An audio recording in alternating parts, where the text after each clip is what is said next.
Hi students, happy day. I welcome you back again to this computer science class 5. Now this is a continuation video. This is video 2 of lesson 7, working with tables and using mail merge. Now as you see in this lesson, in video 2, you're going to see about how to change a column with splitting and merging cells, applying border shading, how to resize your table and align a text in a table, and also the calculations part using formulas. Okay students, let's get into the lesson. In this video, the first topic we are going to see is about how to change a column or a row. With column means what? The size, right? How we are going to change the size. Okay, there are many options. First, what you can do by one option is that first what we need to do, yes, you need to select the table. Okay, after selecting the table, can you see here? Now it can be changed by using the properties under layout tab. Where is our layout tab? Next to the design tab. Just click onto it. Once if you just click onto it, there's an option called properties. If you click on properties, this table properties dialog box will appear. So once it appears, can you see an option called table, row, column and cell will come. Table means for the entire table. Row means only for the rows. Columns means only for the columns. Okay. So you can choose either rows or columns, and you can specify the height. So how many height? See, this is called as an height.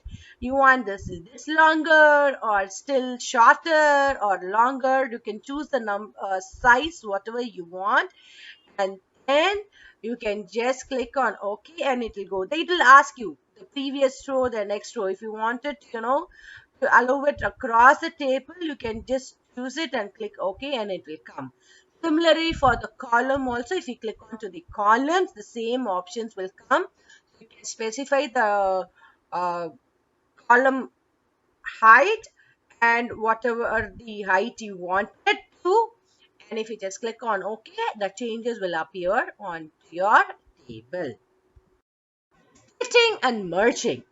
What do you mean by splitting? You know what? Splitting and merging are interlinked. Splitting means what? Making one into many. One cell splitting into many. Merging means merging many cells into one. That is combining to one. So here splitting, dividing a cell into many. Merging cells means to combine cell data in a single cell. Okay. Now we are going to see about splitting option. Anytime, okay, in your table. So we first see about the splitting option. Okay, anytime in the table, if for any row or a column you want to do a splitting only for that particular row or a particular column, how can it be done? Especially if the splitting will be done only in the rows. Okay, so how can we do it? Select rows first. Okay, and right click your mouse, and there will be an option called splitting cells. That is, you need to keep the cursor point wherever you want the splitting option to appear. If you just right click it, there will be a splitting dialog box which will come. Or even if you can go to layout, from layout there's an option called split cells. If you click on split cells also, the same dialog box will come. So you can specify how many number of columns and how many number of rows you wanted to insert here, and click OK. That number of cells will be splitted. Okay.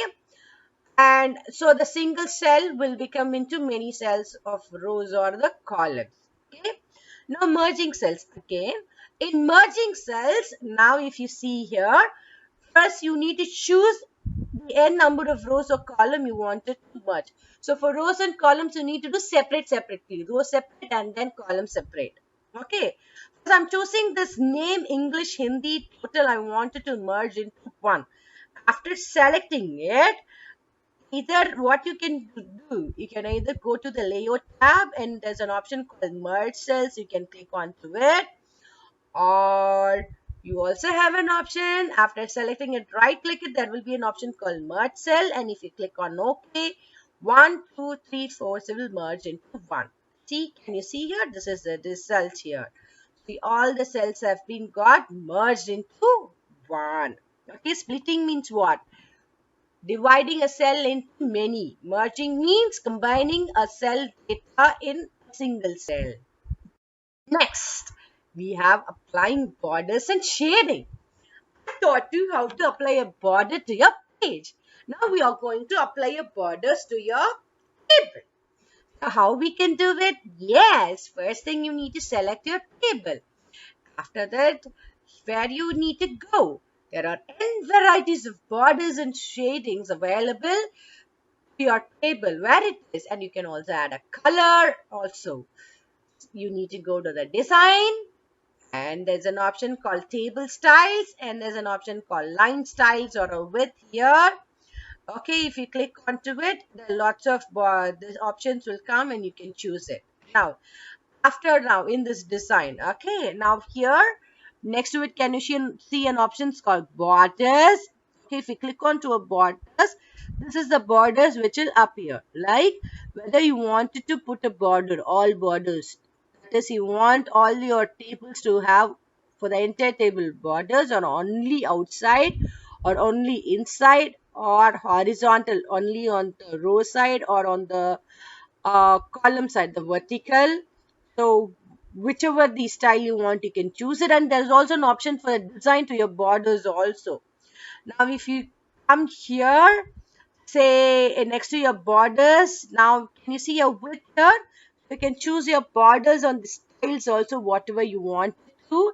And if you want to give a colorful effects, you can click on color and choose your colors, and that will also appear to your borders. Okay, now if you wanted to give some designs to it, how we give the design to a page, likewise you can go to the borders.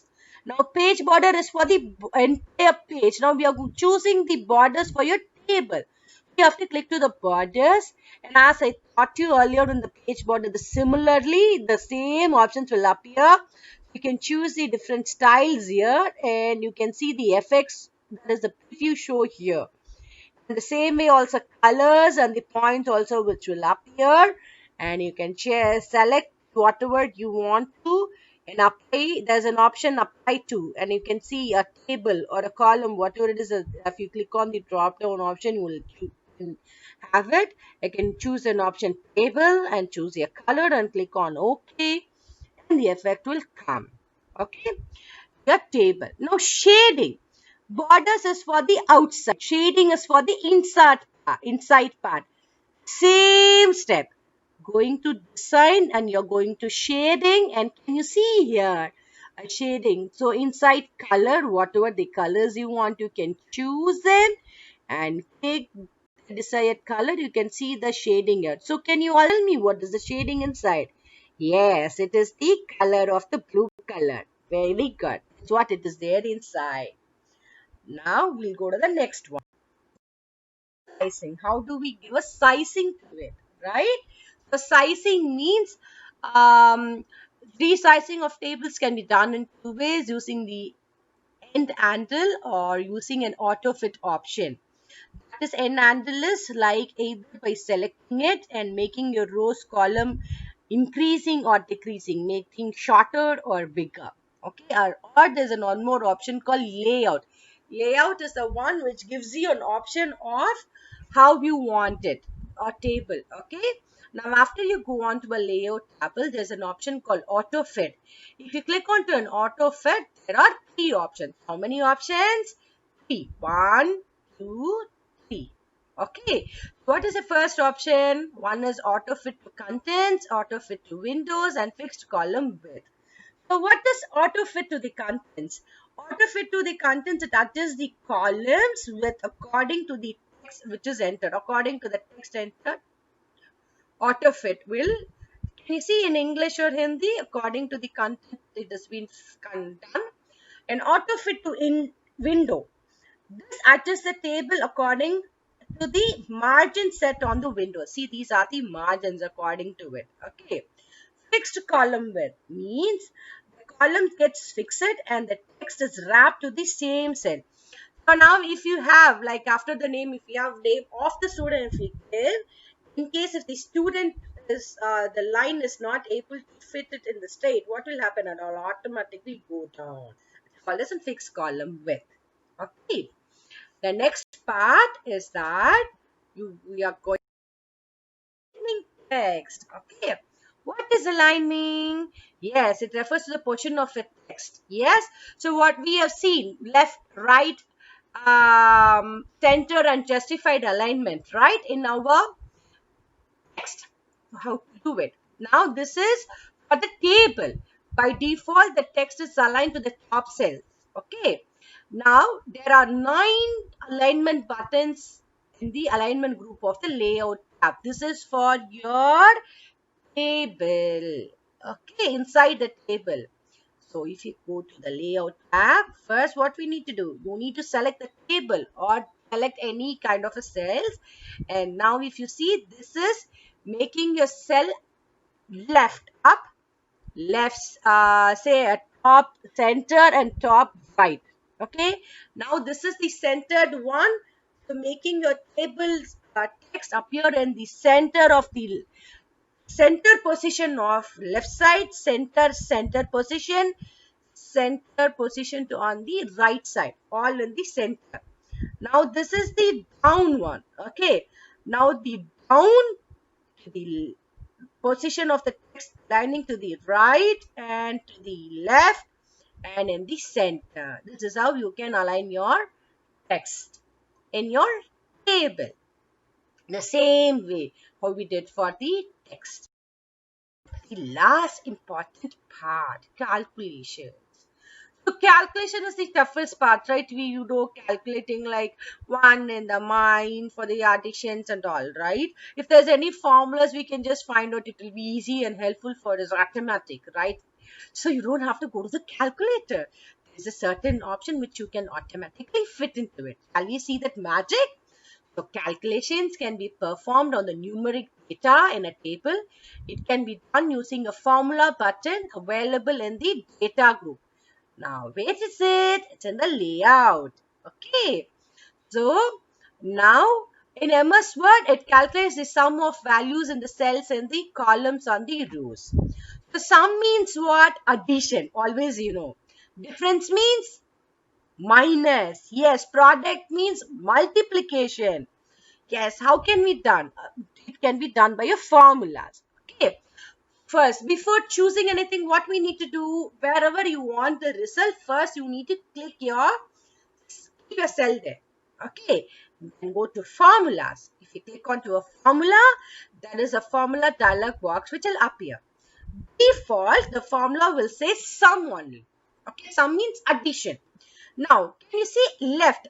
Okay, what is this left here, which is given in the bracket? That is, left means whether you wanted to do an addition to your left side. Can you see whether you wanted to do a marks now? I've put an arrow mark here. This 65 and this 74 of the marks of English. And you want the total on this side, like row wise. So what you say left. Okay. You want the total for, so if this, after I clicked it and clicked on OK, what happened? I've done the sum for 65 plus 74. What is it? 149. This is the answer. So you want it similarly for any above or below, for the above horizontal way or the left way. Likewise, what you can do, say for example, I want a total for 149 plus 176 on the next column. So I'm just keeping it and clicking on a formulas, it will appear is equal to sum left. What you need to do, you need to highlight the left option, remove it, and if you put above this total of 149 and 176, total will appear on the next one. Likewise, you can edit your formulas accordingly, and if you just click onto it, automatically the total will appear. Okay, this is the easy way, isn't it, students, about the calculation? Yes. Okay, I have a tip also. To update a total sum in a cell or make any changes in the data, you need to select the cells where the total is displayed, and if you just even press F9, this option will come. Okay, students, hope you must have understood clearly about the insertion and various styles and formatting and calculation also. Thank you, students. You just try this, and I'll come to another interesting session of nil merge in the next video. Thank you. You all have a great day.